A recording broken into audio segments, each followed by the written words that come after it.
Para amarrar essa parte dos módulos, vamos entender o fluxo do import. Para isso eu vou criar aqui dois arquivinhos, dois módulos, um chamado prog.a.py e o outro chamado prog.b.py. Fazer aqui o split view e recolher a aba do projeto. Ok, temos esses dois caras aqui. O prog.a vai ser bem simples. Eu vou fazer aqui um print begin .name e um print end .name. O .name é um atributo que me retorna o nome do módulo em questão. Como eu estou dentro do módulo, o código executa dentro do módulo, não existe um self ou um this para eu me autorreferenciar. Então o Python tem esses atributos especiais, que é o .name e o .file, por exemplo, que vão retornar informações sobre o módulo. No prog.a a gente também vai fazer o seguinte, print define fa. E aqui eu vou definir uma função fa, que não recebe nenhum parâmetro, e dentro dela eu faço print dentro de fa. E agora eu vou ter que chamar essa função, então eu faço um print chama fa. E agora eu de fato executo o fa. Salvo esse cara, posso vir aqui em run prog.a.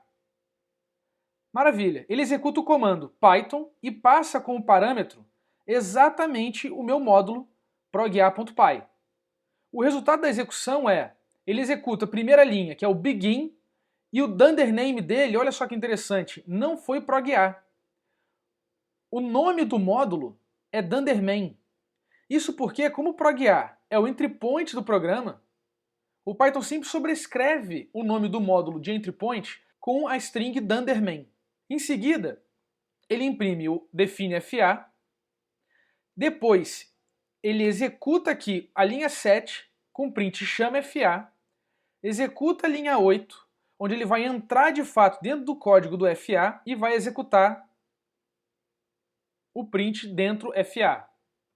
Legal! Vamos agora fazer a mesma coisa para o prog.b. Aqui no prog.b então eu tenho print begin name, tenho aqui print define fb, crio o fb aqui com print dentro fb, e agora faço um print chama fb, aqui de fato eu chamo fb, e agora eu faço aqui um print end .name. Salvo esse cara, agora eu vou aqui em run e roda agora o prog.b. Beleza. De novo, ele passou o prog.b como parâmetro para o interpretador, então o prog.b foi o entry point.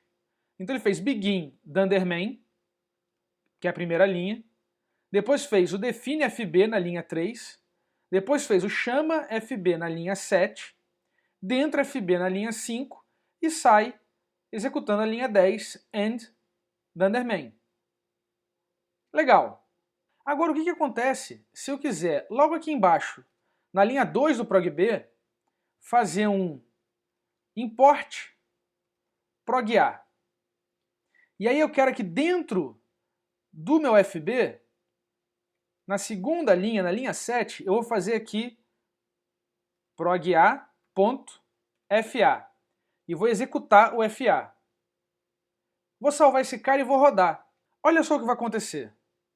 Run prog.b. Olha que interessante. Ele executa a primeira linha, como esperado, que é o print do .main, porque o prog.b é o entry point, olha só que a gente passa ele por parâmetro aqui para o interpretador. Na segunda linha, ele faz um begin prog.a. Depois ele faz define fa, chama fa, dentro fa e end prog.a.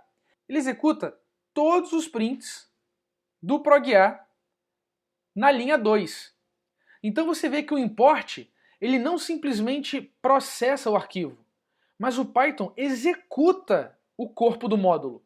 Só depois que ele chega no final do módulo prog.a é que ele retorna o controle para o prog.b e aí então executa o define fb na linha 4, o chame fb na linha 9, o dentro fb na linha 6 e agora o dentro fa na linha 7, porque dentro lá da função fa tem esse print.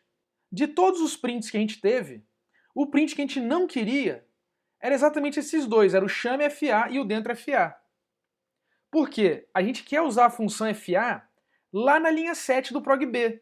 Eu não quero que importar o módulo prog.a execute a função fa. Como é que eu faço para impedir isso? Bom, então eu volto lá no módulo prog.a e a gente vai ter que fazer uma condição aqui. Na verdade, o problema está nessas duas linhas, na 7 e na 8. Então o que a gente vai fazer é o seguinte. Vamos fazer if dundername igual a string dundrmain, significa que o prog.a está sendo chamado como programa principal, como entry point. Então se isso acontecer, somente se o prog.a for o entry point, é que ele vai executar a linha 8 e a linha 9. Caso contrário, ele simplesmente passa e vai direto para a linha 11. Dessa maneira, eu consigo configurar o prog.a para ele ser simultaneamente um programa principal e uma biblioteca. Então agora, se eu executar o prog.b, olha só o que vai acontecer. Maravilha, ele faz o begin dundrmain, que é o prog.b, ele faz begin prog.a, porque como o prog.a não é o entry point, então o nome do módulo é o nome do arquivo. Em seguida ele faz o define fa e o end prog.a. Exatamente o que a gente queria. A gente quer que ele defina a função fa, mas que não execute ela. Quem vai executar é o fb.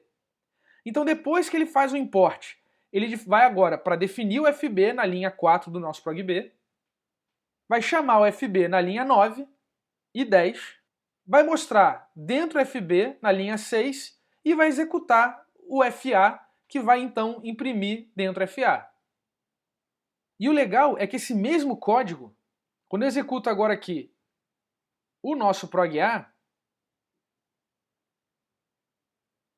olha que bacana. Quando ele roda como entry point, funciona exatamente como a gente queria. Ele define o fa, chama o fa e imprime dentro do fa. Então essa coisa incomum que é essa linha 7, if dundrname igual a string dundrmain, é um teste para verificar se o módulo atual é entry point ou biblioteca. Voltando aqui para o nosso exemplo, então quando o Python recebe esse módulo, ele executa de cima para baixo, começando pelo import OS.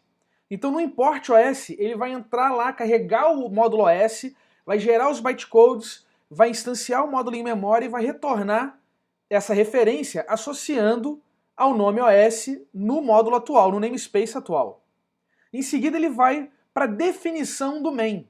Ele define uma função com todo esse corpo de código aí da função main, cria o objeto função em memória e associa a referência a esse objeto ao nome main, que vai estar agora no nosso namespace também.